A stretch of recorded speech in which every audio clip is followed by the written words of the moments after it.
It's time to sit back, relax, and listen to Conversations with Joan.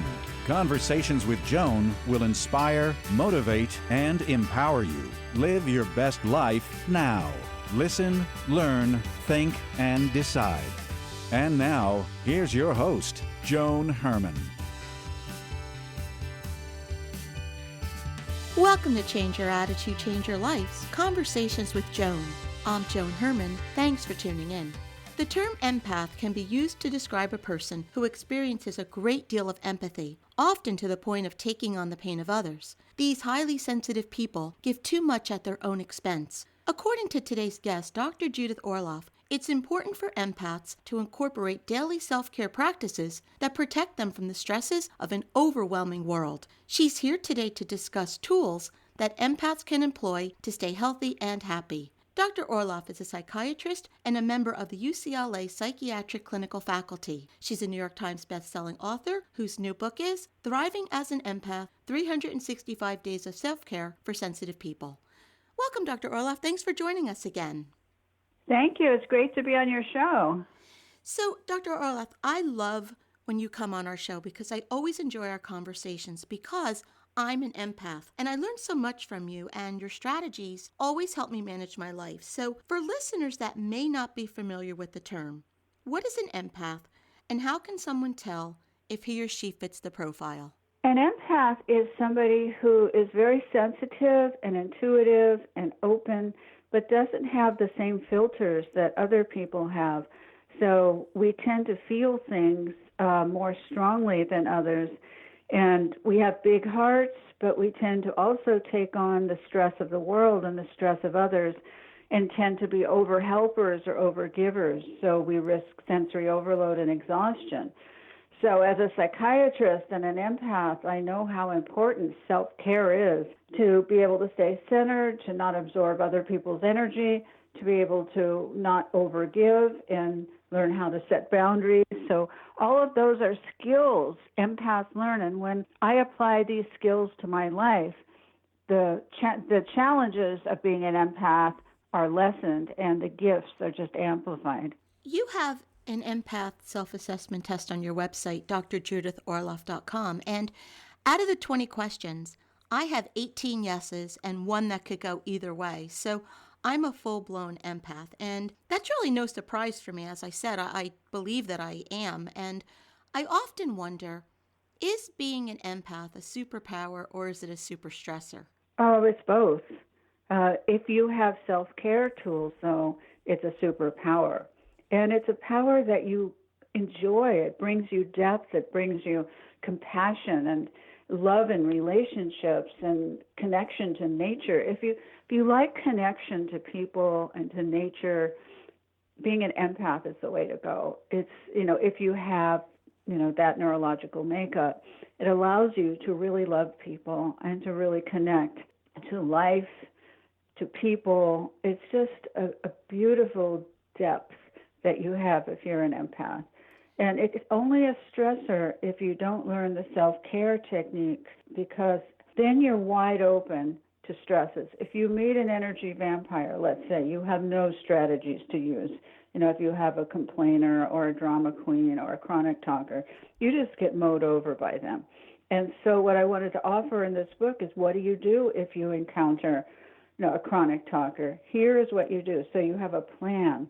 And then if you have a lot of different plans for different problem areas, then you're empowered because you know how to deal with it.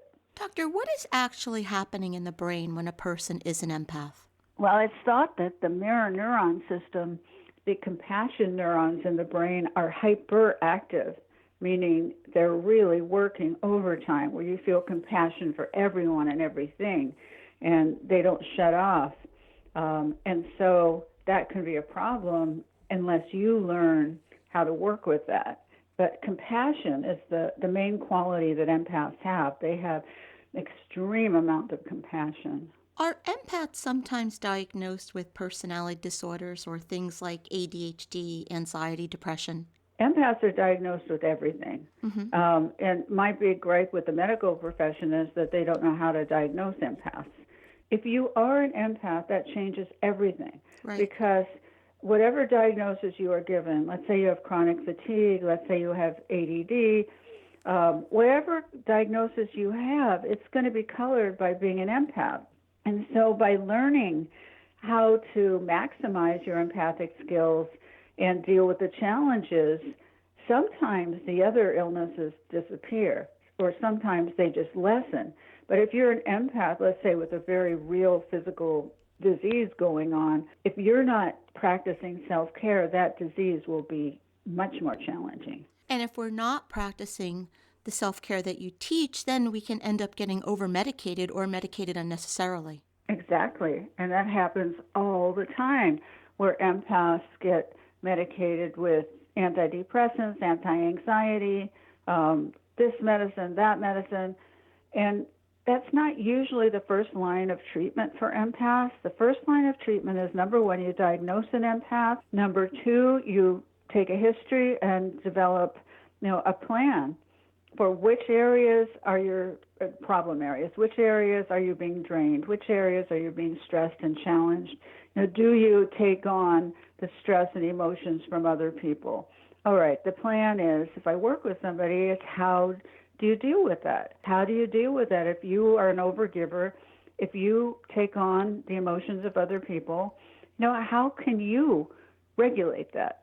That empowerment and self-regulation is really incredible for empaths. If a person realizes that he or she is an empath and they're exhibiting some of the types of symptoms that we've talked about, how can that person get the proper diagnosis? Are there doctors and therapists out there that even recognize this? Where can they go? The integrative medicine doctors and the functional medicine doctors are more apt to understand this. And I'm certainly, doing an educational, training for healthcare practitioners.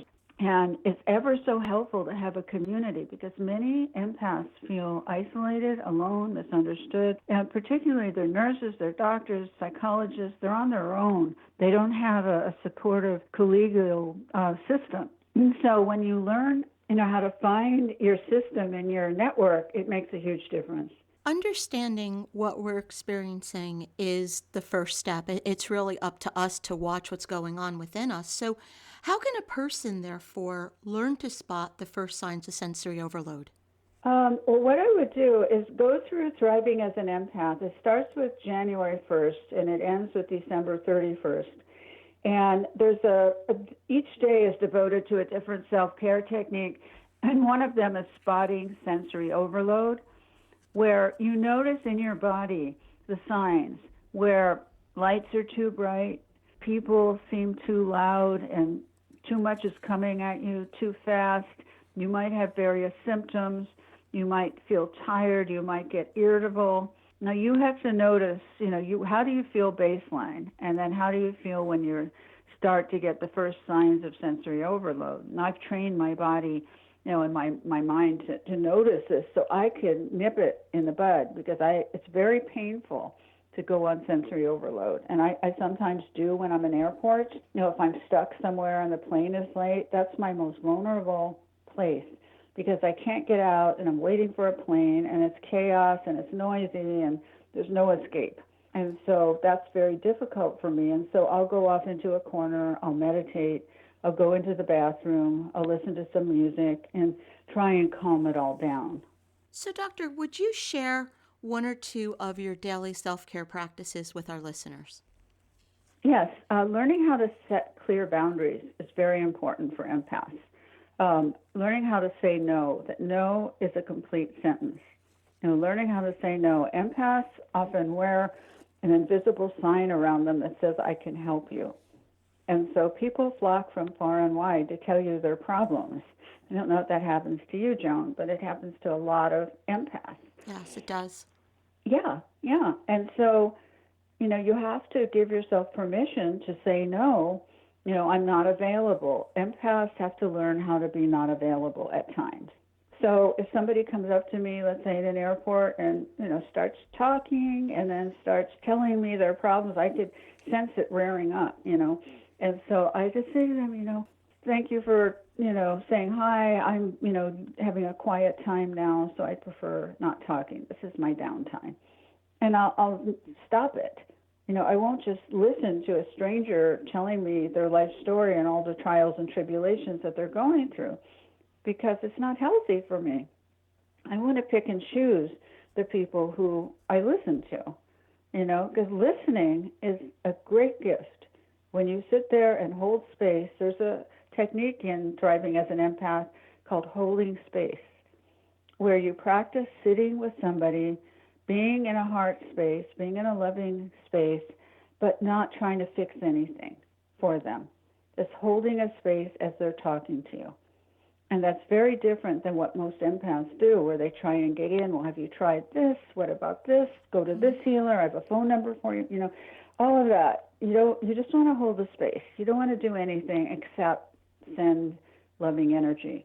And that's a skill to learn. And as a psychiatrist, certainly it's the way I function, where I hold space for people and I help them activate the healer inside of themselves, which is very different than trying to fix them. And empaths often get caught up in trying to fix that people, especially their loved ones who are experiencing suffering. So that holding space for someone is one technique, and thriving as an empath. Setting boundaries is another technique. Another technique is asking yourself, is this emotion mine or another's? Now, how do you know if you're feeling anxious, if it's yours or somebody else's, if you're an emotional sponge? Because emotional sponge will soak up other people's feelings as well. And so there's a technique on learning how to differentiate other people's emotions from yours, which is a key technique for empaths. And also, in the beginning, I have a day devoted to I am not too sensitive, and meditating on the gift of sensitivity rather than buying into all the shaming messages that you might have gotten from parents, from teachers, from society. Oh, you're too sensitive. You need to toughen up. That's what my mother used to tell me, where I would come back from shopping malls and crowded places and just exhausted or just not feeling that great. And she would say, oh, dear, you just have to toughen up. You need a thicker skin. And that isn't the solution. It's just well-meaning parents who didn't know better often say things like that, especially in those days.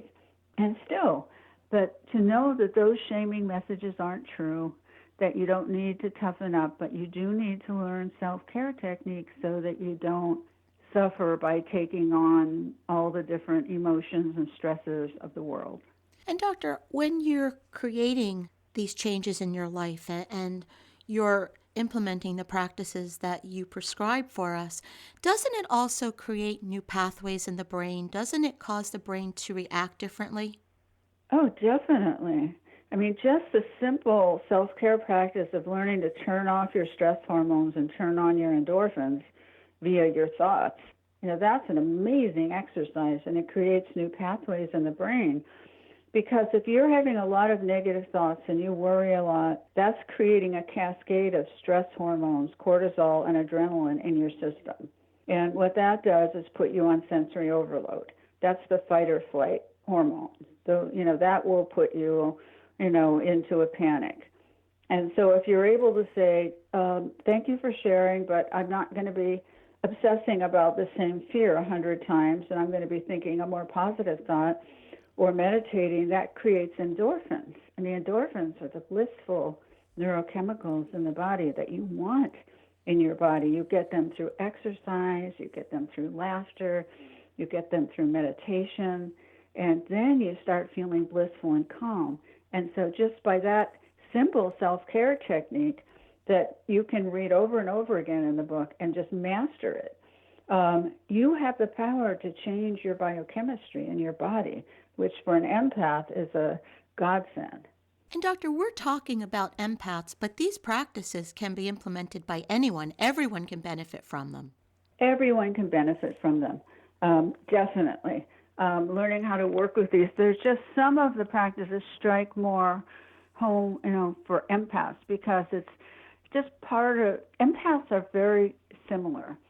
And we encounter a lot of issues that are the same. And so we have a deep capacity for understanding each other and what we're going through. And so just some basic skills, can make a huge difference in the quality of your life. And yes, everyone can benefit from these techniques. And what I've just been on a book tour, and what I've seen, where parents are reading the book to their empath children, and they're having like family circles around the book. And I love that, because parenting is so important in supporting these empathic abilities in a child. And when a child doesn't even know what's happening, learning, how to deal with, your great empathy and your great compassion, and not overgive or be overwhelmed all the time, it's just made my heart so happy to see this. The book is Thriving as an Empath, 365 Days of Self-Care for Sensitive People.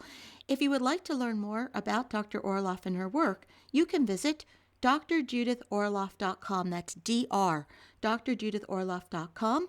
And as always, you can visit our website, cyacyl.com. That stands for Change Your Attitude, Change Your Life. While on the site, listen to past shows on demand, read our digital magazine, and be sure to sign up for our mailing list. Doctor, in our final moments, what's the takeaway? What would you like to leave our listeners with? I'd like every sensitive person out there to celebrate your abilities, to commit to learning self-care techniques so you can just thrive as an empath and enjoy being sensitive and enjoy being giving and loving and connecting to nature and the universe. Have it be, a gift in your life, and, put in the effort and the discipline to learn the self-care so that your quality of life can improve. Doctor, thank you so much for joining us and for providing tools that can help us manage sensory overload. We have so much stimulation coming at us on a daily basis, and practicing self-care and following your advice can help us thrive. So thanks for joining us. You're very welcome. This is Conversations with Joan. Until next time, thanks for tuning in.